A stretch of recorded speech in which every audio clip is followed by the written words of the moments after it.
Hello and welcome to channel. आज का topic है डिसेंडिंग पाथवेज। ये वो ट्रैक्ट है जो हमारे ब्रेन से सिग्नल्स लेकर बॉडी के मसल्स तक ले जाता है ताकि आप मूव कर सकें, रिएक्ट कर सकें और कोऑर्डिनेट कर सकें। सबसे पहले बात करते हैं डिसेंडिंग पाथवेज क्या हैं। ये ऐसे नर्व ट्रैक्ट्स होते हैं जो ब्रेन से स्टार्ट होते हैं और स्पाइनल कॉर्ड के न्यूरॉन्स तक जाते हैं। इनका मेन काम होता है वॉलेंट्री मूवमेंट्स, पोस्चर और मसल टोन कंट्रोल करना। ये सिग्नल ब्रेन से स्पाइनल कॉर्ड, फिर स्पाइनल कॉर्ड से मोटर न्यूरॉन्स और मोटर न्यूरॉन्स से मसल्स तक ले जाते हैं। ये पाथवेज इफरेंट होते हैं। अब आते हैं क्लासिफिकेशन पर। ये दो मेजर कैटेगरीज में डिवाइड होते हैं। पहला, पिरामिडल ट्रैक्ट्स। ये वॉलेंट्री मोटर कंट्रोल करते हैं। इसमें कॉर्टिकोस्पाइनल ट्रैक्ट और कॉर्टिकोबल्बर ट्रैक होते हैं। दूसरा है एक्स्ट्रा पिरामिडल ट्रैक्ट्स, जो इनवॉलेंट्री और पोस्चरल कंट्रोल करते हैं। इसमें है रेटिकुलोस्पाइनल ट्रैक्ट, वेस्टिबुलोस्पाइनल ट्रैक्ट, रूबरोस्पाइनल ट्रैक्ट और टेक्टोस्पाइनल ट्रैक्ट। यहाँ अपर मोटर न्यूरॉन और लोअर मोटर न्यूरॉन के बारे में भी हमें समझना जरूरी है।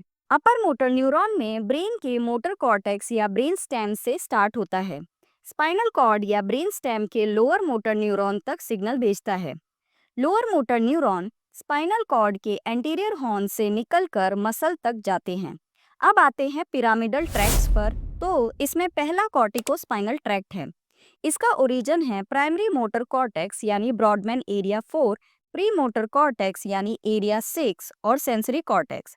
ये डिसेंड करते हैं इंटरनल कैप्सूल से मिड ब्रेन से पॉन्स से मेडुला तक। 80 to 90% फाइबर क्रॉस करते हैं मेडुला ऑब्लोंगेटा और ये फॉर्म करते हैं लेटरल कॉर्टिकोस्पाइनल ट्रैक्ट। 10 से 15% फाइबर्स क्रॉस नहीं करते और ये फॉर्म करते हैं एंटीरियर कॉर्टिकोस्पाइनल ट्रैक्ट, लेकिन ये बाद में क्रॉस करते हैं स्पाइनल सेगमेंट लेवल पर। अब ये टर्मिनेट कहाँ होते हैं? ये फाइबर साइनअप करते हैं लोअर मोटर न्यूरॉन्स के साथ स्पाइनल कॉर्ड के एंटीरियर हॉर्न में। इनका फंक्शन है फाइन स्किल्ड वॉलेंट्री मूवमेंट्स। दूसरा ट्रैक्ट है कॉर्टिकोबल्बर ट्रैक्ट। इसका ओरिजिन है मोटर कॉर्टेक्स। ये डिसेंड करता है वाया इंटरनल कैप्सूल से मिड ब्रेन से पॉन्स से मेडुला ऑब्लोंगेटा तक। अब ये टर्मिनेट होते हैं क्रेनियल नर्व्स के मोटर न्यूक्लियाई जो कि ब्रेन स्टेम में होते हैं, क्रेनियल 5, 7, 9, 10, 11 और 12 के लिए।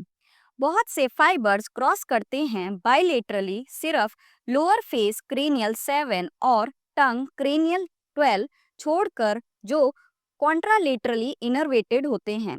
इनका फंक्शन है वॉलेंट्री कंट्रोल फेस, हेड और नेक मसल का। अब आते हैं एक्स्ट्रा पिरामिडल ट्रैक्ट पर। पहला ट्रैक्ट है रूबरोस्पाइनल ट्रैक्ट।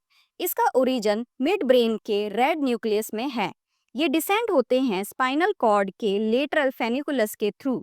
इसका टर्मिनेशन पॉइंट है स्पाइनल कॉर्ड के इंटर न्यूरॉन्स में, मेनली सर्वाइकल सेगमेंट्स में। इसका फंक्शन है अपर लिम्ब के फ्लेक्सर मसल्स को फैसिलिटेट करना, टोन और मूवमेंट को मॉड्यूलेट करना, स्पेशली तब जब कॉर्टिकोस्पाइनल ट्रैक्ट डैमेज हो। दूसरा ट्रैक्ट है रेटिकुलोस्पाइनल ट्रैक्ट।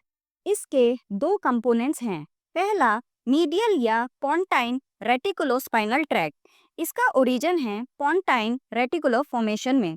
इसके फाइबर क्रॉस नहीं करते। इसका फंक्शन है एक्सटेंसर्स को फैसिलिटेट करना, जो कि मेंटेन करता है पोस्चर और मसल टोन को। दूसरा है लेटरल या मेडुलरी रेटिकुलोस्पाइनल ट्रैक्ट। इसका ओरिजिन है मेडुलरी रेटिकुलर फॉर्मेशन। ये फाइबर्स अनक्रॉस्ड रहते हैं। इनका फंक्शन है एक्सटेंसर्स को इनहिबिट करना और फ्लेक्सर्स को फैसिलिटेट करना। अब आते हैं तीसरे ट्रैक्ट पर, वेस्टिबुलोस्पाइनल ट्रैक्ट। इसके दो पार्ट्स हैं। इसमें पहला आता है लेटरल वेस्टिबुलोस्पाइनल ट्रैक्ट। इसका ओरिजिन है लेटरल वेस्टिबुलर न्यूक्लियस। इसके फाइबर्स क्रॉस नहीं करते। इसका टर्मिनेशन पॉइंट है सारे स्पाइनल लेवल्स के वेंट्रल हॉर्न।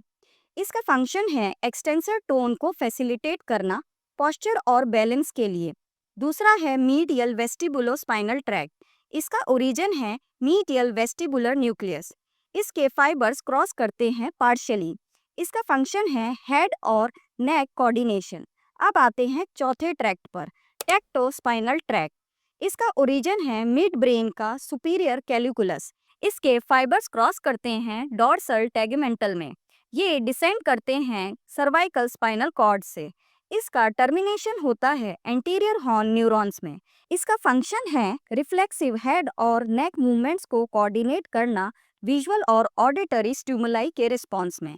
अब क्लिनिकल रेलिवेंस की बात करते हैं। स्ट्रोक में कॉर्टिकोस्पाइनल ट्रैक्ट अफेक्टेड होता है।